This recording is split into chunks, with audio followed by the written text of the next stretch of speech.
ये दहाड़ सुनी आपने, ये ओवैसी की दहाड़ है फ्री पैलेस्टाइन के लिए।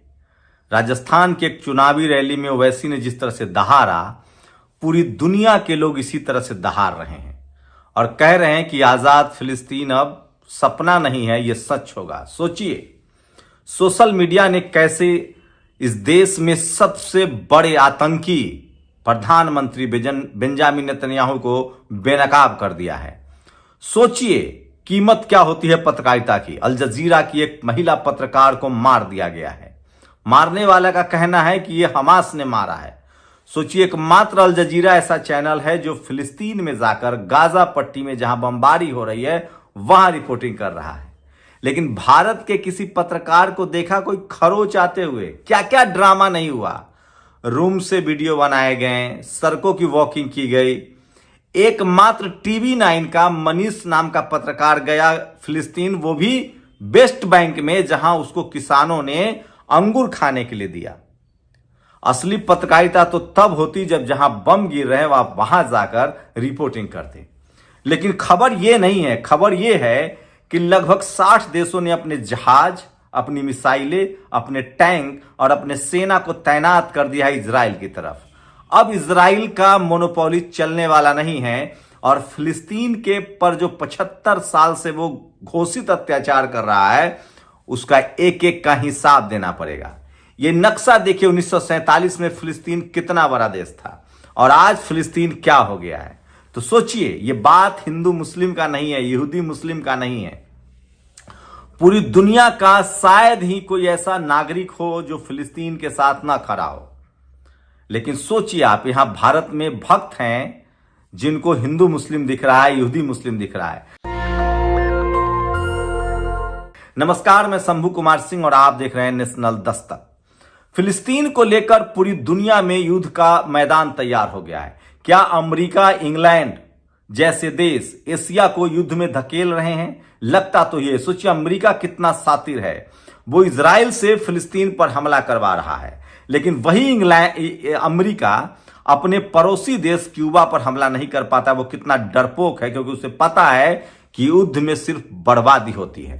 क्यूबा एक छोटा सा देश है, फिदेल कास्ट्रो का देश, चे गुवेरा का देश। मैक्सिको छोटा सा देश है, उस पर हमला नहीं कर सकता है। घुस जाते हैं मैक्सिकन उसके देश में। कभी भी अमेरिका इतना शातिर है कि वो कभी भी अमेरिका में अपने पड़ोसियों से युद्ध नहीं करता है। इंग्लैंड भी इतना ही शातिर है, कभी वो आयरलैंड से युद्ध नहीं करता। आयरलैंड उसका पड़ोसी है, उसकी 2 रुपए की औकात नाप के रखता है ऋषि सुनक जो है आपके। लेकिन सोचिए ये लोग कितने शातिर है कि ये लोग एशिया को युद्ध में धकेल रहे हैं और इजराइल के नाम पर। और एशिया में युद्ध छूट चुका है, लेकिन लोग अब समझ गए हैं। पूरा मुस्लिम राष्ट्र एक साथ खड़ा है। उसको लगता है कि इजराइल ने 20 लाख लोगों को गुलाम बना रखा है। सोचिए, सोशल मीडिया नहीं होता तो क्या होता। पिछले 75 सालों से इजराइल मीडिया के अफवाह फैलाकर, प्रोपगेंडा फैलाकर, ये खुद हिटलर का प्रोपगेंडा का शिकार हुआ। उसी प्रोपगेंडा का इस्तेमाल करके इसने फिलिस्तीनियों पर कब्जा कर लिया और आम फिलिस्तीनियों को रोज मारता है। उनकी महिलाओं के साथ व्यभिचार किया जाता है इजरायली सैनिकों के द्वारा, उनको मारा जाता है। 20 लाख फिलिस्तीनियों को इसने घेर रखा है, चारों तरफ से दीवार बना दी है। एक दीवार है, इन पर दूध के लिए इन पर निर्भर है, पानी के लिए इन पर निर्भर है, तेल के लिए इन पर निर्भर है। और उसके बाद जब चाहे तब ये बम गिराता है। ये है हकीकत। और कहा जा रहा है कि हमास का जो हमला इजराइल पर हुआ उसमें भी कहीं ना कहीं बेंजामिन नेतन्याहू का हाथ है, जो अपनी सरकार बचाने के लिए, चूंकि वो इजराइल में लगातार अनपॉपुलर हो रहा है, अलोकप्रिय हो रहा है, उसकी सरकार जानी, इसलिए वो अपनी सरकार बचाने के लिए उसने खुद हमला करवाया और अब युद्ध छेड़ दिया। नतीजा यह है कि एशिया जो है वो युद्ध के मुहाने पर खड़ा है। शुरुआत में भारत के प्रधानमंत्री का एक ट्वीट आया कि हम इजराइल के साथ है। इजराइल ने अपने आप को झूठ बोला। अगर उसके पास मोसाद है, उसके पास आयरन रडार था, तो हमास घुसा कैसे? तो क्या यह नेतन्याहू की साजिश थी अपने ही देश के खिलाफ, ताकि उसको चुनाव में बढ़त मिल सके? वहीं पर जाकर जैसे ही हमास के नाम पर इजराइल ने आम फिलिस्तीनियों को मारना शुरू किया, पूरा खेल बदल गया और पूरी दुनिया को लगा। अमेरिका और इंग्लैंड के बारे में सबको पता है कि एशिया में युद्ध कराकर हथियार बेचना चाहता है। अमेरिका ने सारे युद्ध एशिया में आके लड़े हैं। सोचिए, वियतनाम का युद्ध, इसीलिए मोहम्मद अली ने कहा था, जब वियतनाम युद्ध चल रहा था, मोहम्मद अली ब्लैक थे, उन्होंने कहा कि मैं उन वियतनामियों को क्यों मारने जाऊं जिनको जानता नहीं, मैं पहले उन गोरों को मारूंगा जिन्होंने मुझे गुलाम बना रखा है। वियतनाम में लड़ने आया, वियतनाम में मुंह की खानी पड़ी। अफगानिस्तान को बर्बाद किया, वहां मुंह की खानी पड़ी। आज तालिबानी शासन और भारत में सोचिए, क्रिकेट टीम मैच जीत रही है, भारत के अच्छे रिश्ते हैं अफगानिस्तान के साथ, तालिबानी सरकार के साथ। इसने इराक को बर्बाद कर दिया, इसने लीबिया को बर्बाद कर दिया, ट्यूनीशिया को बर्बाद कर दिया। ये तमाम कंट्री को, ये देश इसने, अमेरिका ने बर्बाद कर दिया और आज एशिया को युद्ध के मुहाने पर धकेल दिया। सोचिए 60 के करीब मुस्लिम राष्ट्र अपने तोप, सेना, आर्मी सब लेकर खड़े हैं कि अब वो फिलिस्तीन, अब इजराइल का बचना नामुमकिन ही नहीं, मुश्किल ही नहीं, नामुमकिन है, क्योंकि सबको लग गया है कि इजराइल आक्रमण कर रहा है। लेकिन सोचिए इजराइल की डिप्लोमेसी, और इसी बहाने चीन अपना कारस्तानी साध रहा है। आपको पता है, वैसे बता दूं, रूस के राष्ट्रपति व्लादिमीर पुतिन को हार्ट अटैक आया है। इस देश का 3रे नंबर का तानाशाह धरती पर गिर गया है। देखते हैं उसका क्या होता है। लेकिन सोचिए, रूस हमारा सबसे अच्छा दोस्त था, लेकिन अब वो चीन के करीब है यूक्रेन युद्ध की वजह से। रूस की वो हालत न रही, तानाशाह देश को कमजोर कर देता है। वही चाइना ने कोशिश की, चाइना आपको पता है पूरे जो साउथ ईस्ट में चाइना के जितने पड़ोसी देश है उससे उसकी दुश्मनी है, किसी से नहीं बनती है। चाइना यूरोप में व्यापार करता था, भारत में व्यापार करता है। अब वो सोच रहा था कि हम मुस्लिम देशों पर कब्जा कर ले। भारत का सारा व्यापार मुस्लिम देशों से होता है, हम निर्यातक हैं, हमारे लोग वहां बड़े बड़े पदों पर हैं। चाइना को यह अखर रहा था। चाइना ने इसीलिए इजराइल वाले मामले पर चुप्पी साध रखी है। भारत का जैसे स्टैंड आया, नुकसान होने लगा, भारत ने अपना स्टैंड बदला और अब तो हमारा भारत सरकार ने मदद भी पहुंचा दी है और भारत सरकार ने कहा कि हम स्वायत्त, एक स्वतंत्र फिलिस्तीन के पक्ष में हैं। लेकिन चाइना खेल कर रहा था। चाइना रूस के साथ मिलकर ईरान, उसके बाद तुर्की, मिस्र, इजिप्ट, ये तमाम जो मुस्लिम कंट्री है, मिडिल ईस्ट पूरा का पूरा जो 57 कंट्री हैं, उन सब से गठबंधन करके ये चाह रहा था कि भारत को अलग थलग कर दिया जाए। लेकिन नरेंद्र मोदी ने मोर्चा संभाल लिया है और अब भारत पूरी तरह से फिलिस्तीन के साथ है और इजराइल को एक एक बात का हिसाब देना पड़ेगा। इजराइल दरअसल एक व्यापारी देश है, तिजारत वाला देश है। वो युद्ध के बहाने हथियार बेचता है, वो लोगों को डराता है, धमकाता है। पेगासस उसी की देन है। वो दुनिया को ये मैसेज दे रहा था कि हम सबसे बड़े हथियार डीलर हैं, हम सबसे बड़े टेक्नोलॉजी वाले देश हैं, हमारा रडार खरीदो, हमारा विमान खरीदो जिसमें पायलट नहीं होते हैं। लेकिन सब पर मिट्टी पलीद हो गया है और ये साफ हो गया है कि ये टाए टाए फिस है। एक हमास से नहीं निपट पाया इजराइल और नतीजा क्या है, फिलिस्तीनियों पर हमला कर रहा है। वहीं दुनिया भर के जो यहूदी हैं वो खुद इजराइल के खिलाफ खड़े हो गए हैं। यहां तक कि तेल अवीव में खुद इजराइल में धरना और प्रदर्शन चल रहे हैं कि ये बेंजामिन नेतन्याहू वॉर दोषी है, ये दुश्मन है मानवता का, इसने चुनाव जीतने के लिए सब करवाया। और सोचिए लेबनान ने हमला शुरू कर दिया है। अब ये लेबनान को हरा के दिखाएं। सीरिया तैयार है, एकदम सीरिया तैयार है, क्योंकि इसके चारों तरफ के देश हैं। यहां तक कि ईरान ने तो हथियार तैनात कर दिए और इनके हाथ पांव सूख रहे हैं बेंजामिन नेतन्याहू के।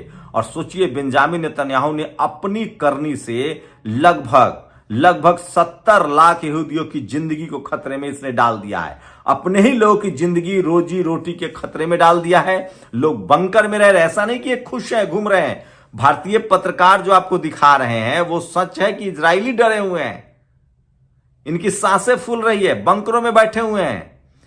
लेकिन हमला इनके सेना कर रही है फिलिस्तीन पर और आम फिलिस्तीनियों को मारा जा रहा है, बच्चे मारे जा रहे हैं, महिलाएं मारी जा रही है। अब तक लगभग 10,000 निर्दोष फिलिस्तीनियों को मार दिया गया है और इजराइल के नेतन्याहू बचने वाला नहीं है। नेतन्याहू जो है वो असली वॉर कॉन्फ्लिक्ट है और आने वाले 7 दिनों में आप देखिएगा इजराइल अपने घुटनों पर होगा या उसकी बर्बादी के लिए वो खुद जिम्मेदार होगा, क्योंकि लगभग 60 देशों ने अपनी सेना की तैयारी शुरू कर दी है और चारों तरफ से मोर्चेबंदी हो रही है। इजराइल को रूस का भी साथ नहीं मिल रहा है, रूस भी उसके खिलाफ है।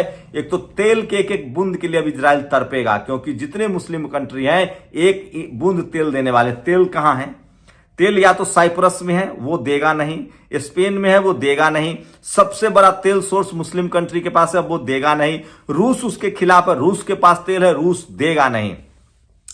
लेकिन सोचिए, इजराइल और फिलिस्तीन के बहाने चीन कैसे अपना उल्लू सीधा करना चाहता था। वो चाहता था कि सारे भारत जैसे ही इजराइल के साथ आएगा, हम सारे मिडिल ईस्ट के साथ दोस्ती कर लेंगे और पूरे मुस्लिम राष्ट्र के साथ हमारा व्यापार बढ़ जाएगा और भारत अलग थलग पड़ जाएगा। लेकिन भारत के विदेश नीति में अब साफ है कि वो एक सोवरन फिलिस्तीन के साथ है। और दुनिया, सोचिए, दुनिया में सबसे ज्यादा मुसलमान दूसरे नंबर पर भारत में रहते हैं, पाकिस्तान के अलावा। इसलिए भारत के मुसलमान अपने आप को सबसे ज्यादा सुरक्षित भारत में समझते हैं और वो खुश हैं कि भारत सरकार फिलिस्तीन के साथ खड़ा है। लेकिन सोचिए, उन भक्तों का क्या होगा जो इजराइल इजराइल इजराइल कह रहे थे। कुछ लोगों, एक दो लोग की गिरफ्तारी भी हुई थी। लेकिन अब बताइए, है दम तो करिए ओवैसी को गिरफ्तार। ओवैसी ने सरेआम जिस तरह से मंच से नारे लगाए हैं आजाद फिलिस्तीन का, ये सोशल मीडिया पर वायरल है। और मैं इसीलिए कह रहा हूं, दुनिया के जितने मानवता पसंद लोग हैं, दुनिया में जितने अच्छे लोग हैं, वो सब फिलिस्तीन के साथ खड़े हैं। और आज इजराइल अलग थलग पड़ गया है। इसलिए मैं कहता हूं कि अपने आप को ताकतवर मत समझो, खेल बदलने में देर नहीं लगती है। और लेबनान के मिसाइल गिर रहे हैं इजरायलियों पर। कहां गया रडार, कहां गया वो आयरन रडार, कहां गया आपके जहाज। लेबनान ने इनके छक्के छुड़ा दिए हैं। लेबनान चारों तरफ से इनको घेर चुका है। ईरान ने अपने तैनात कर दिए। ईरान लगातार फिलिस्तीन में मदद भेज रहा है। इजिप्ट जो है वो भेज रहा है। तुर्की के हेलीकॉप्टर जहाज तैयार है, उसके पास फाइटर पायलट भी हैं, क्योंकि तुर्की गेटवे माना जाता है। तो इजराइल चारों तरफ से घिर गया है और अब बर्बादी की बारी इजराइल की है। इजराइल बचने वाला नहीं है, क्योंकि 60 देश अपनी सेना को तैयार करके इजराइल की तरफ बढ़ रहे हैं। आप लोग अपनी प्रतिक्रिया दीजिए। क्या आपको भी लगता है कि मानवता का दुश्मन बेंजामिन नेतन्याहू वॉर का दोषी है और उसे सजा मिलनी चाहिए? आप लोग अपनी प्रतिक्रिया जरूर दीजिए। मैं इसलिए कह रहा हूं, डिक्टेटरशिप ज्यादा दिन नहीं चलती है। शुक्रिया।